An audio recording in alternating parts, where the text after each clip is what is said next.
Welcome to my Chanel Katie English Info. Please subscribe, like, and share. Thank you.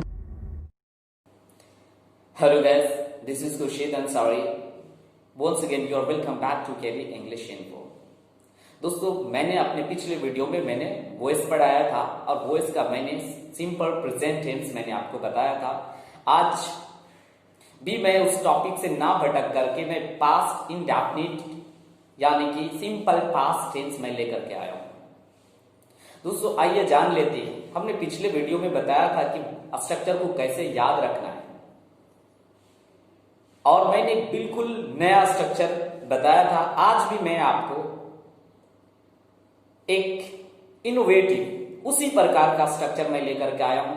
दोस्तों अगर आपको voice बनाना है और पास्ट इंडेफिनिट आप जानते हैं और हम भी जानते हैं कि पास्ट इंडेफिनिट किसे कहते हैं, वैसा काम जो बीत चुका है, जो भूतकाल में हो गया है, रिसेंटली फिनिश्ड, वो पास्ट इंडेफिनिट होता है। लेकिन दोस्तों उसको हम पैसिव में कैसे चेंज करेंगे, तो उसे चेंज करने के लिए आपको स्ट्रक्चर याद रखना ही होगा। और कौन सा स्ट्रक्चर याद रखना पड़ेगा आइए मैं बता दूं। तो देख लेते हैं कि पास्ट इंडेफिनिट में अगर आपको पैसिव बनाना हो तो आप इस स्ट्रक्चर को बिल्कुल अपने जुबान पर रखें।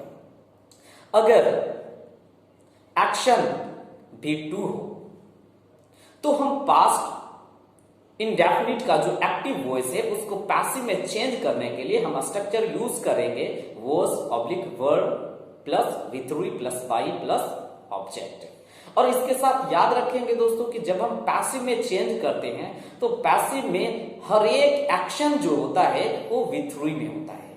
तो दोस्तों यहां पर भी जो है मैंने V3 बताया है। मैंने क्या बताया एक बार फिर से जान ले।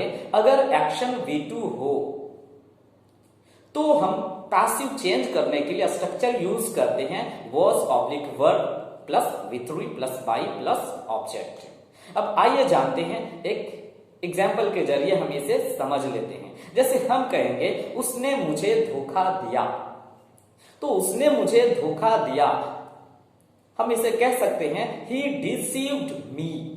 दोस्तों यहां पर हमें देखना है कि हमारा V2 कहां है।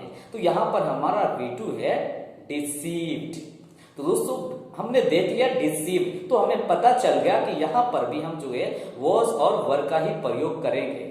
लेकिन दोस्तों यहां पर याद रखेंगे कि जो ऑब्जेक्ट को जब हम सब्जेक्ट बनाते हैं तो हम ये देखते हैं कि सब्जेक्ट हमारा सिंगुलर है या प्लूरल है, उसके अनुसार ही हम वॉज वर का प्रयोग करते हैं। अगर हमारा ऑब्जेक्ट जो है सिंगुलर है तो हम वॉज का प्रयोग करेंगे, लेकिन अगर जो है वो अगर प्लूरल हो तो हम प्लूरल हेल्पिंग वर्ब का प्रयोग करते हैं। तो मैंने क्या बताया, he deceived me, तो हम इसको पैसिव में ऐसे चेंज कर सकते हैं I was deceived by him।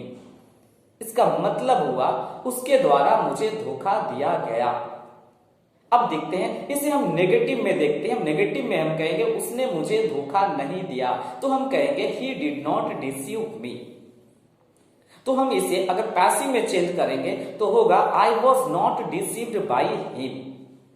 अगर हम इंट्रोगेटिव में देखें तो इंट्रोगेटिव में हम कहेंगे क्या उसने मुझे धोखा दिया, तो हम कहेंगे did he deceive me। तो हम इसको पैसिव में चेंज करेंगे was I deceived by him। अगर हम इंट्रोगेटिव नेगेटिव को देखेंगे तो हम कहेंगे क्या उसने मुझे धोखा नहीं दिया, तो हम इसको पैसिव में चेंज करेंगे was I not deceived by him। आइए देख लेते हैं। अब इसका दूसरा एग्जाम्पल को हम देख लेते हैं। मैंने पिछले वीडियो में मैंने बताया था कि अगर एक्टिव वॉइस में अगर कभी दो अगर ऑब्जेक्ट आ जाए तो हम उसका पैसिव कैसे बनाते हैं, आइए मैं इसे चर्चा कर लेते हैं। मैंने बताया था कि अगर एक्टिव वॉइस में अगर एक्टिव वॉइस में अगर दो ऑब्जेक्ट आ जाते हैं और उसमें से अगर एक सजीव हो और एक निर्जीव हो, तो पहले हम क्या करते हैं, पहले सजीव को उठाते हैं। सजीव को जो है हम सब्जेक्ट बना देते हैं। एक्टिव वॉइस का ऑब्जेक्ट अगर जो है सजीव है और निर्जीव दोनों है तो हम पहले सजीव को सब्जेक्ट बना देंगे। जैसे फॉर एग्जाम्पल मैं आपको कहूंगा कि R.K. सिन्हा हम लोगों को अंग्रेजी पढ़ाए, तो हम कहेंगे R.K. Sinha taught us English। अब हम इसका पैसिव ऐसे बनाएंगे, पहले हम सजीव को हम देखेंगे। हम कहेंगे we taught English by R K Sinha. लेकिन आइए देखते हैं, अगर हम इसे निर्जीव को अगर हम सब्जेक्ट बनाते हैं तो भी हमारा सेंटेंस सही होगा। लेकिन उसके लिए हमें क्या करना पड़ेगा, हमें ये करना होगा, हम कहेंगे English was taught to us by R K Sinha. इस तरह से हमारा सेंटेंस बिल्कुल सही होगा। तो दोस्तों मुझे आशा है कि आपको समझ में आ गया होगा। आइए मैं इसके साथ साथ में एक और एग्जांपल को देख लेता हूं। जैसे अगर हम कहेंगे, कभी कभी ऐसा होता है कि हम लोग अचानक सा पैसिव बोल देते हैं, हमें पता ही नहीं चलता है। जैसे हम कहते हैं यार मेरा शर्ट फट गया, तो दोस्तों यहां पे ये रीजनेबल सेंटेंस होगा, रीजनेबल पैसिव होगा। मेरा शर्ट फट गया, तो भाई फट गया खुद तो नहीं फट गया, या तो उसमें कोई पायरस यानी कि चुभन हुआ होगा या किसी ने फाड़ा होगा, तो उसके लिए भी हम पैसिव ही इस्तेमाल करते हैं। हमने क्या बोला कि यार मेरा शर्ट फट गया, तो हम इसे बनाएंगे माई शर्ट वॉज टॉर्न।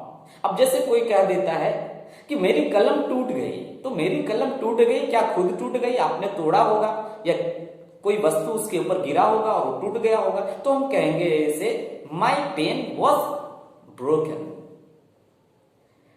तो मुझे आशा है कि आपको समझ में आ गया होगा।